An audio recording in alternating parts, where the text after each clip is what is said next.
Il est clair que le développement de l'Afrique nécessite et requiert des ressources humaines de qualité. Il est important de faire des investissements physiques, de construire des routes, mais aussi important de pouvoir avoir le personnel pour maintenir ces routes, pour définir des politiques qui soient adaptées à nos pays. On voit que l'Afrique a eu un taux d'urbanisation qui est en train de s'accroître de manière rapide et les défis que cela pose à nos pays sont importants. Donc ce programme que l'école des ponts et chaussées et le pôle de Yamoussoukro ont mis en place est un programme qui permettra justement de régler une partie de ces problèmes, du moins d'offrir des solutions et d'avoir les ressources humaines pour pouvoir mettre en place ces politiques.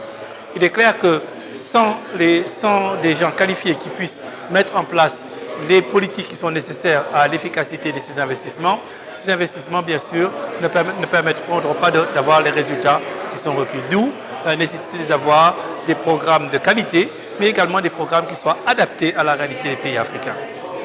Les défis sont bien sûr l'investissement, le niveau d'investissement. On a encore très peu on a pas assez de routes, on n'a pas assez le réseau ferroviaire est limité, le transport maritime également, donc il faut investir. Et cela ne sera pas simplement un effort du secteur public. Il faudra que le secteur privé puisse participer à cela. On voit des initiatives, par exemple au Sénégal, on a le toll road, l'autoroute à péage entre Dakar et Diamniadio, mais cela également est en train de se faire dans d'autres pays africains. Donc il faudra une forte participation du secteur privé pour pouvoir combler ce gap d'infrastructures routières. Mais il faut également pouvoir avoir les politiques et intégrer cela dans un certain nombre d'autres politiques. Par exemple, au niveau urbain, si on ne planifie pas bien les villes de demain et les villes d'aujourd'hui, si on ne crée pas de villes secondaires, si on ne planifie pas exactement tout cela, on ne pourra pas avoir un transport qui soit un transport de qualité, un transport efficace. Troisièmement, on doit tenir compte de la réalité d'aujourd'hui. La réalité, c'est que des émissions de carbone sont largement générées par le secteur du transport.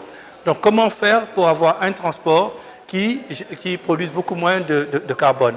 Il s'agira d'aller sur le transport de masse, de plus en plus de quitter les véhicules privés, mais également de pouvoir utiliser la technologie, notamment les voitures électriques.